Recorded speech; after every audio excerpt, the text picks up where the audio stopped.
छठ की शुभकामनाएं आप सबको देती हूँ।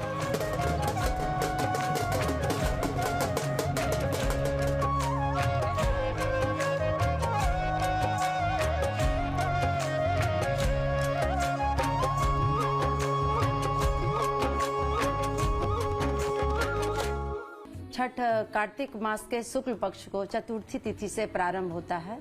चतुर्थी तिथि को नहाय खाए होता है, कद्दू भात जिसे हम लोग कहते हैं। और व्रती उसके पहले पूरा घर का सफाई सुथरा करती है। उसके बाद कद्दू भात चतुर्थी तिथि को गंगा स्नान करने के पश्चात हम लोग कद्दू भात बनाते हैं। और कद्दू मेडिसिनल अगर सोचिएगा तो ये पर्व हमारा धर्म और साइंस दोनों से जुड़ा हुआ है। लेकिन ये पर्व होता क्या है? दरअसल भौगोलिक, सांस्कृतिक, आध्यात्मिक, धार्मिक, प्राकृतिक, वैज्ञानिक किसी भी दृष्टिकोण से देखिए, छठ पर्व का महत्व आपको वहां पर दिख जाएगा। सूर्य षष्ठी कहते हैं इसे। देव माता आदिति की भी आराधना होती है। जो व्रती होती है उनके भीतर ही इस समय एक तरह से समझ लीजिए कि छठी मैया का निवास हो जाता है। वो भी आराध्य हैं। जितने लोग आसपास देखते हैं सब पांव छूते हैं, आशीर्वाद लेते हैं उस समय।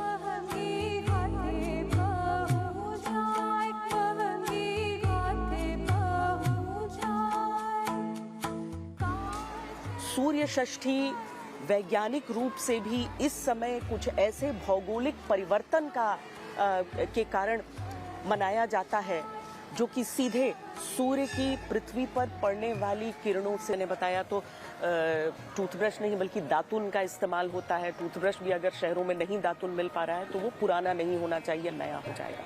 सब कुछ शुद्ध इस दिन से। कल का दिन खरना का हो जाता है। जितने भी रिश्तेदारों या फिर पड़ोसियों जिनके घरों पे छठ नहीं हो रहा है वो आकर सहयोग देते हैं। मैंने बचपन से देखा है, अपनी माँ को, अपनी चाची को, अपनी मौसी लोगों को छठ करते देखा, अपनी नानी को छठ करते देखा है।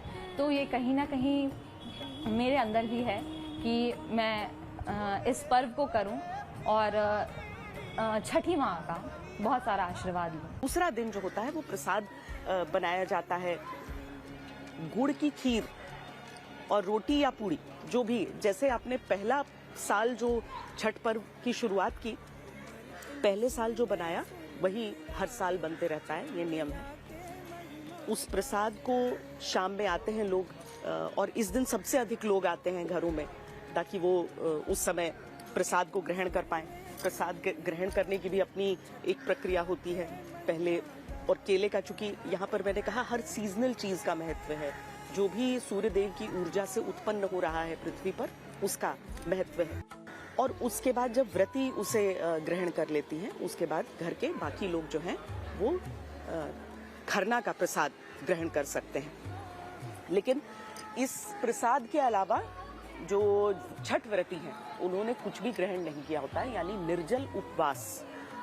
ये प्रसाद ग्रहण किया और उसके बाद फिर वो निर्जल उपवास वापस शुरू है।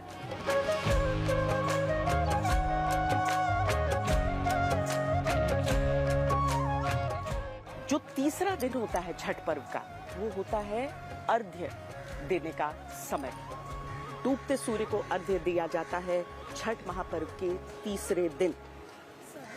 इस दिन सुबह से फिर प्रसाद बनाने की प्रक्रिया शुरू होती है, लेकिन ये प्रसाद अलग है। जब प्रसाद तैयार हो जाता है, फिर सूप को तैयार करने की बारी आती है। यानी कि सूप की पहले पूजा की जाती है, उस पर रोली लगाया जाता है और उसके बाद उसमें एक एक करके सभी फलों को, सब्जियों को सज्जित किया जाता है और साथ में ठेकुआ, महाप्रसाद भी डाल दिया जाता है। कुछ चना भी जरूर डाला जाता है इसमें।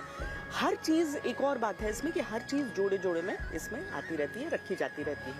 छठ हमारे हिंदुओं में सबसे बड़ा पर्व मनाया जाता है।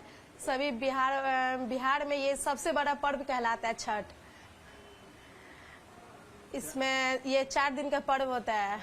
पहला नहाय खाए, जिसमें दाल, कदुआ भात यही सब बनता है। उसके दूसरा दिन खरना, तीसरा दिन संध्या अर्घ, चौथा दिन सुबह वाला अर्घ मनाया जाता है। जो निर्जल उपवास की हुई है जो छठ व्रती, वो इसको लेकर बाकी घर वालों के साथ वो घाट की तरफ आते हैं। घाट पर आकर आप कम से कम कमर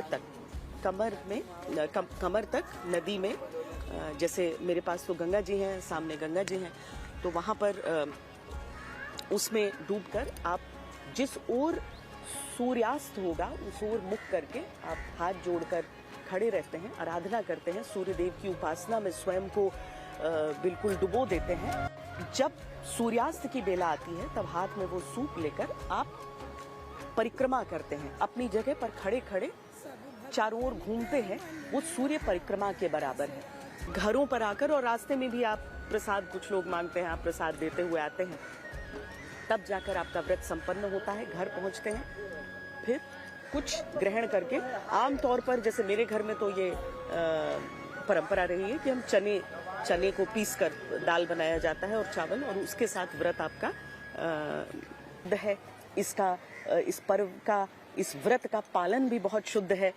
तो आज से मैंने, जो कि चुनाव कवरेज में लगातार कर रही थी, पदयात्रा मेरी बिहार के अलग अलग जिलों में लगातार जारी थी, लेकिन 4 दिन का विराम मेरी भी पदयात्रा को है, क्योंकि मैं छठ का पर्व करती हूँ, छठ का महाव्रत करती हूँ।